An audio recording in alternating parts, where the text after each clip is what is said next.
So we're still in the segment of this month's theme, which is all about running with that Jiddu Krishnamurti quote, which was, "It's no measure of health to be well adjusted to a profoundly sick society." So we're going to continue and examine some of the issues that we are navigating as humans living in our modern world and in particularly our Western society here.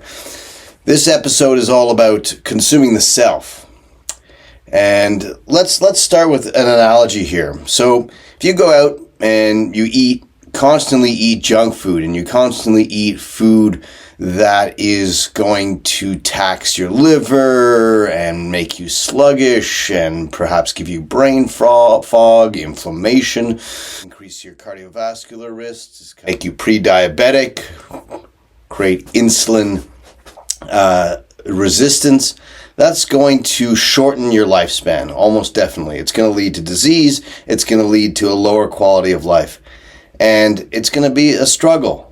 Maybe you can get away with it a bit. You know, young people tend to be able to get away with it for a little bit, but eventually it catches up to you. This is not about nutrition. The reason I bring up this analogy is because you can have some junk food. I think so. Unless you're trying to heal and you're really on the ropes, you can have some junk food in your diet and you should be able to get away with that. You know, we talk about hormetic stresses. A hormetic stress is something that you have a little bit of. It's like the dose makes the poison. So a hormetic stress pushes stress on the body. And then with that stress, we get stronger. It's kind of like Friedrich Nietzsche, a Nietzschean quote. What doesn't kill you makes you stronger. He didn't say it quite like that, but that's a bit of the principle with his talk, his notion of the Übermensch, the overman, or some people translate it as Superman. So another time we'll talk about Nietzsche, but let's stick to consuming the self. So in our modern society, we are living in a very consumptive society, and that's obviously food is abundant. Evolutionarily speaking, humans, for most of our existence, had to work to find our food. Our safety was sometimes compromised and in danger. So that required us to expend a lot of energy to find energy. In our modern world, we have this mismatch where our biology is pretty much the same as it always has been, in the sense that our biological drive is to get food and eat quite a lot of it because we don't know when that next meal is coming. And if it's a high caloric food, even better, right? That's going to help us last as a tribe, as a nomad, as a hunter-gatherer. And when we're safe, we like to rest. Okay, now if we take that and we put it in the modern environment where we have food accessible 24/7, we can even order to the door, so there is no movement required for us to get food, then it's likely that if we don't curb our biological urges to eat as much as possible of high caloric food as we can when it's in front of us, which is always, and to rest when we're not in danger, which is most of the time, if not always, depending on what you really perceive as danger, then we are going to run into what I call, or what has been called by others, diseases of excess. Again, diabetes, cardiovascular disease, and other diseases that seem to be caused by this kind of lifestyle. So we also live in an environment, we're going to move away from food now. This whole analogy about food may have gone on too long, but the analogy is to say that when we have an abundance of information, not all of that information is serving us. Now again, biologically speaking, our evolutionary biology tells us that to pay closer attention to negative information. Negative information in the sense that this information could give us clues on how to protect ourselves against threats, against danger. Okay? So when the news wants to capture eyeballs and get clicks, the news goes with, if it bleeds, it leads. Pretty much 80% of the news at least is negative. Why? because they know that our primitive brains are still working. They're still driving our attention, which means that if they give us negative news, because there's just as much good news, if not more good news going on in the world than negative news, if they drive with negative news, they're going to hold our attention longer. It's just hardwired into us. That's our biology. This phenomenon can be seen in doom scrolling. So the term doom scrolling comes forward. It's actually now being studied. And I found that this study here, for the doom scrolling scale, its association with personality traits, psychological distress, social media use, and well-being. So in times of jeopardy, we tend to doom scroll. Why? Well, quote, "This urge to get all the facts to protect ourselves from danger and to have a feeling of control over it has kept us engaged with scrolling our phones long hours for more information and news, which are primarily negative. Constant exposure to negative news on social media and news feeds could take the form of doom scrolling, which is commonly defined as a habit of scrolling through social media and news feeds where users obsessively seek for depressing and negative information.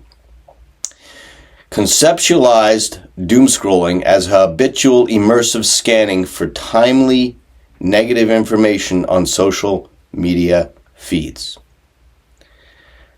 Social media news feeds, close quote. And that's Satisi et al. 2023. Okay, I'll put it in the comments or in the description. I'll cite the article so you can read it if you like. Now, doom scrolling is a form of junk food, if you ask me. Negative news is a form of junk food. There is some value to it. There's some value to sugar. There's some value to, enjoying and indulging in a sweet here and there. But incessant and an overabundance or overindulgence of negative information is going to affect our mind. Nonetheless, it's going to affect our mind and it's going to affect our mental health. And if we continue to doom scroll and we continue to focus on negative information that is trying its best by the people who put it out to infiltrate our consciousness, then we're going to find ourselves in unproductive states of mind. States of mind where we are in a vicious cycle of descent.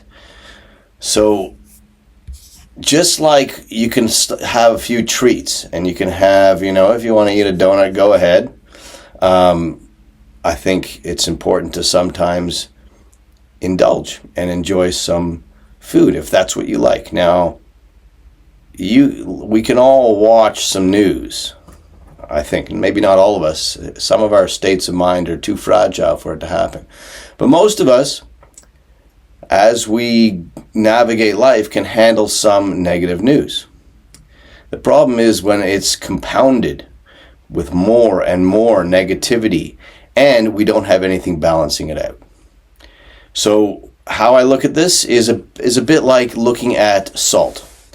Salt is essential for our diet. So having some awareness of the negative things going on in the world, or more specifically in your circle and community, might be of great value to increasing your activism, to increasing your focus on what you can actually do and act to protect yourself and your family and prepare for such a time where these things might come to fruition. However, only focusing on the negative news is kind of like having a glass filled with salt and trying to drink that. Just try it. Drinking a glass filled with salt is going to be a real hard swallow, literally. So the negative news is the salt sprinkled throughout our glass, and we need to dilute that salt. And that water that dilutes that salt, that's the positive stuff, the productive stuff that we put in our minds, that we focus on to help us rise above negativity. Okay? Again, I'm not saying to just do some spiritual bypassing or put your head in the sand and ignore what's going on in the world. Not by any means. But I am saying that in order to really take action in one's life and to feel empowered and to have sustainable energy to make positive changes on a personal level, on a community level, in relationships, and perhaps even in larger circles than that, we need to give ourselves some nourishment with positivity. So we need to keep throwing water in that salt until we find something that's palatable, something that is digestible, something that we can drink and not have this incredible distaste and reflux that might happen otherwise. So whether we like it or not, we have been programmed by the culture we live in, by the family we were brought up in, through our friends, since we were little. Some of us have been able to deprogram to an extent. The programming continues. It's just a function of culture, whether it is conscious or not conscious. That's not the discussion that I'm going to be having on this episode. But it does have an effect on our perspective. And it would behoove us to consider how we can have agency in the programming of our own mind, in the shaping of our own consciousness. In other words, one way or another, our perspective will be shaped. We can play a role in that. We can play a part in shaping our perception of the world, or we can be passive. We can be NPC-like, non-playing character-like, and basically just be a sponge for other people's information and also be like a leaf in the wind, pushed by greater forces and manipulated for their benefits. So I could go on and on about this, but I'm going to leave you with something practical.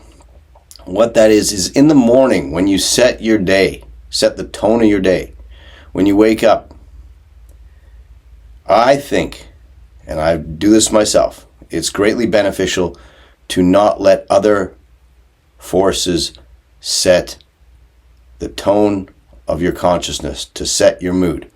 Those first few minutes, half hour, even hour of the day can really set the tone for the entire day. So take that first, at least 20 minutes, half hour to not hear the news, to not watch the news, to not be woken up with an alarm clock that goes directly to the news, to not pick up your phone and even scroll on social media or even pick up emails. And that's going to be hard for a lot of us, especially if you're sleeping with your phone next to you in your bed, at your bedside table. You might not want to do that either. We'll talk more about that another time. But what you might want to do instead is spend the first few minutes, 20 minutes, half hour of your day doing things that set the own tone of your day, whether that be meditate, a breathing practice, journaling, stream of consciousness writing, some affirmations, some gratitude practice, yoga, walk, exercise, drinking a glass of water, watching this early morning light, getting that circadian alignment going.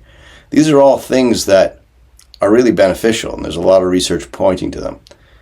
So instead of being a sponge to other people's energies and letting them set the tone of your day, perhaps starting the tone of your day by creating your own mood and your own day rather than being just a consumer and absorbing the mood of others before you had a chance really to truly wake up.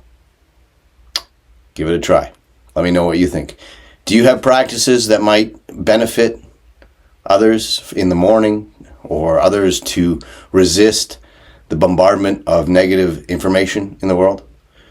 Do you have a different opinion? I'd love to hear it. Write in the comments below. Smash the subscribe button. Like this, share it. Let's beat the algorithm. Trying to get some good information out there. And if there's more you want to hear or see, let me know. Okay?